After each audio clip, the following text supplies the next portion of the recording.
Trump के tariff policy को लेकर ग्लोबल मार्केट में उथल-पुथल बढ़ती जा रही है। ट्रंप के रेसिप्रोकल टैरिफ वाले प्लान की कीमत सबसे ज्यादा कौन चुकाएगा, इसको लेकर ग्लोबल ट्रेड मार्केट में गुणागणित का दौर लगातार जारी है। 2 अप्रैल से यह रेसिप्रोकल टैरिफ लगेगा। अब भारत पर अमेरिका का रेसिप्रोकल टैरिफ लग जाएगा।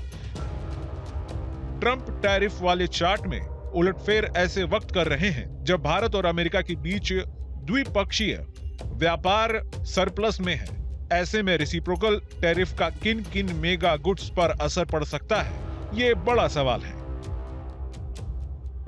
रेसिप्रोकल टैरिफ लागू होने की सरगर्मी के बीच ट्रंप की नई धमकी आ गई कि अमेरिका रूसी तेल की खरीदारों पर 25% से 50% तक का सेकेंडरी टैरिफ लगा सकता है।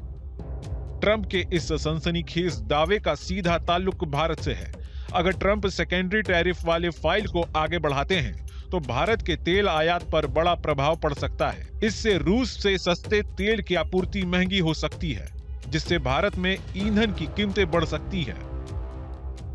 अमेरिका में प्रतिबंधों के कारण भुगतान और लॉजिस्टिक्स में दिक्कतें आ सकती हैं। क्रूड ऑयल में भारत की बाइंग कैपेसिटी इतनी जबरदस्त है कि इंडिया जिस देश को चाहे उसी डॉलर से मालामाल कर सकता है। 3 साल पहले जब यूक्रेन युद्ध शुरू हुआ था, तब रूस पर तमाम आर्थिक और व्यापारिक प्रतिबंध लगे थे। जब भारत संकट मोचक बनकर रूस के लिए खड़ा हुआ था और रूस के साथ क्रूड ऑयल खरीदने का समझौता हुआ था, और 2024 में रूस सबसे बड़ा ऑयल सप्लायर बना था। चीन और अमेरिका के बाद भारत कच्चे तेल का खपत करने वाला दुनिया का तीसरा सबसे बड़ा देश है, लेकिन भारत अपनी जरूरत का 80% तेल दूसरे देशों से आयात करता है। भारत की इसी ऑयल शॉपिंग पर अमेरिका के राष्ट्रपति डोनाल्ड ट्रंप की नजर है और वो एक तीर से 3 निशानों को हिट करना चाहते हैं। यूक्रेन संकट को हल करने की ट्रंप ने कसम खाई है और इसी के लिए उन्होंने पुतिन को मनाने के लिए फोन की घंटी भी घुमाई, लेकिन पुतिन से बात नहीं बनी तो उसका बदला वो सेकेंडरी टैरिफ के जरिए लेने की कोशिश में है, ताकि इस प्रेशर से भारत अपनी जरूरत का ज्यादा से ज्यादा तेल अमेरिका से खरीदे। टैरिफ वाले ट्रंप कार्ड से सिर्फ क्रूड ऑयल नहीं बल्कि कई और सेक्टर में भी असर पड़ सकता है। भारत इस नीति से प्रभावित होने वाले प्रमुख देश में शामिल है। WTO के आंकड़ों के माने तो भारत में औसत टैरिफ सबसे ज्यादा है। भारत में औसत टैरिफ 17% तो अमेरिका में 3.3% ही है। भारत में औसत टैरिफ 17% तो अमेरिका में 3.3% ही है।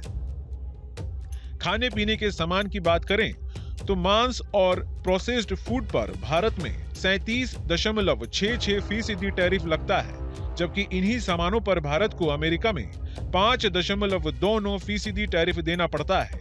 ऑटोमोबाइल पर भारत 24.14% तो अमेरिका में 1.05% टैरिफ लगता है। शराब पर भारत 124.58% तो अमेरिका 2.49% टैरिफ वसूलता है। सिगरेट और तंबाकू पर अमेरिका में 201.15% तो भारत में 33% टैरिफ लगता है। इंडिया रेटिंग एंड रिसर्च का अनुमान है कि अमेरिका के टैरिफ की वजह से भारत का निर्यात अगले वित्तीय वर्ष में 7.3 अरब डॉलर तक कम हो सकता है। लेकिन जैसे को तैसा, यानी रेसिप्रोकल टैरिफ का सबसे व्यापक असर कृषि उत्पादों पर पड़ सकता है। मौजूदा समय में भारतीय कृषि उत्पादों पर अमेरिका 5.3% टैरिफ लगाता है, जबकि भारत अमेरिका कृषि उत्पादों पर 37.7% टैरिफ लगाता है। इस तरह यह अंतर 32.4% का है। लेकिन 31 मार्च को व्हाइट हाउस के प्रेस कॉन्फ्रेंस में कैरोलिना लिविट ने चार्ट दिखाकर कथित दावा किया कि भारत अमेरिका के कृषि उत्पादों पर 100% टैरिफ लगाता है। इसके अलावा जापान, कनाडा और यूरोपीय देशों के नाम लिए जो कृषि उत्पादों पर ज्यादा टैरिफ वसूलते हैं। अगर कृषि उत्पादों पर रेसिप्रोकल टैरिफ लागू हुआ तो इस कदम से भारत के लगभग 660 बिलियन डॉलर मूल्य के निर्यात प्रभावित हो सकते हैं। भारत और अमेरिका के बीच द्विपक्षीय कृषि व्यापार 800 करोड़ रुपए का है। जानकारों का कहना है कि अमेरिका अब भारत के साथ अपने 4500 करोड़ के व्यापक घाटे को कम करने के लिए गेहूं, कपास और मक्के का निर्यात करना चाहता है।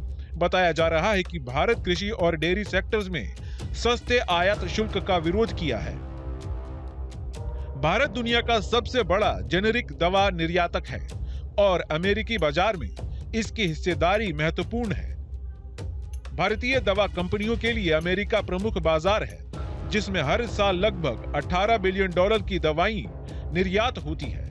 मौजूदा वक्त में अमेरिका भारतीय दवाओं पर 1% शुल्क लगाता है, जबकि भारत अमेरिका दवाओं पर 9.7% शुल्क लेता है। अमेरिकी टैरिफ बढ़ने से भारत की प्रमुख कंपनियां जैसे सन फार्मा, डॉक्टर रेड्डी और सिप्ला जैसी कंपनियों के कारोबार पर असर पड़ सकता है। इसी तरह ऑटोमोबाइल सेक्टर, टेक्सटाइल जैसे सेक्टर पर टैरिफ के क्या साइड इफेक्ट होंगे, यह तस्वीर कुछ महीनों में ही साफ हो जाएगी। टैरिफ विवाद सबसे निर्णायक मोड़ पर पहुंच गया है। घरेलू वित्तीय घाटे को पाटने के लिए ट्रंप ने ग्लोबल मार्केट में जिस तरह खलबली मचा रखी है, ऐसे में यह देखना दिलचस्प होगा कि क्या दोनों देश इस टैरिफ विवाद को सुलझाने में सफल होते हैं या एक नए ट्रेड वार का कारण बनता है। न्यूज नेशन अब व्हाट्सएप पर खबरों के ताजा अपडेट के लिए न्यूज नेशन के इस QR कोड को स्कैन करें।